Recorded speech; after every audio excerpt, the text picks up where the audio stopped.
What do you think is our most visited national park? Yosemite? The Grand Canyon? Nope, it's America's front yard, the National Mall in Washington, D.C. And as Faith Salie tells us, there's a new reason to visit. For over a century, the monuments on the National Mall in Washington, D.C. have inspired us to witness, remember, revere. But now we're invited to ring, to sing, to swing. This installation in the shadow of the Washington Monument is called America's Playground. What do you make of the fact that kids really seem to be drawn to the rainbow part? Because the rainbow has always been about optimism. The artist, Derek Adams, was inspired by this 1954 photograph depicting the integration of a public space just a few miles from the National Mall. He hopes the playground will offer joy and perhaps a history lesson.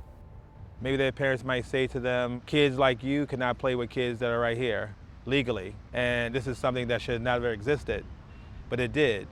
This is just one of 6 temporary works that comprise the first ever curated exhibition on the mall, called Beyond Granite, Pulling Together.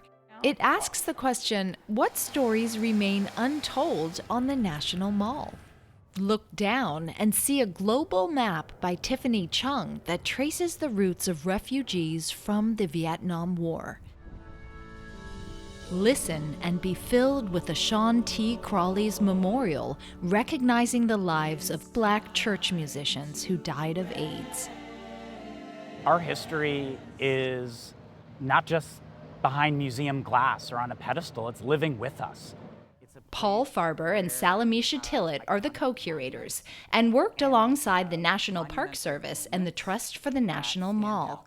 There's so many ways in which the pieces themselves are both mourning loss, that's part of the American story, but also testifying to the endurance of the human spirit. What do you think will surprise people the most when they witness these works of art? Just this feeling that you are recognized. When you have visited the National Mall, have you felt represented? No. Who is represented? White presidents? That's kind of what I grew up thinking. Artist Wendy Redstar grew up on a Crow reservation and chose to tell the story of her ancestors. These are the names of 50 chiefs who signed treaties between 1825 and 1880. We get to know all 56 signers of the Declaration of Independence. But on the flip side of that are all these indigenous nations with important heroes of our own. The National Mall has become our civic stage. Office of President of the United States. When Martin Luther King Jr. led the March on Washington, he chose to stand where opera singer Marion Anderson changed history. She performed here on the steps of the Lincoln Memorial before the first integrated crowd in DC history.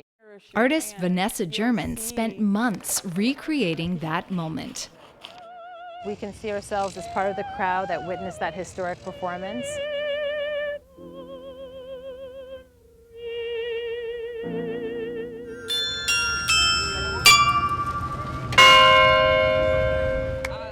And speaking of familiar tunes, artist Paul Ramirez Jonas offers a bell tower that plays America, My Country, 'Tis of Thee with a catch.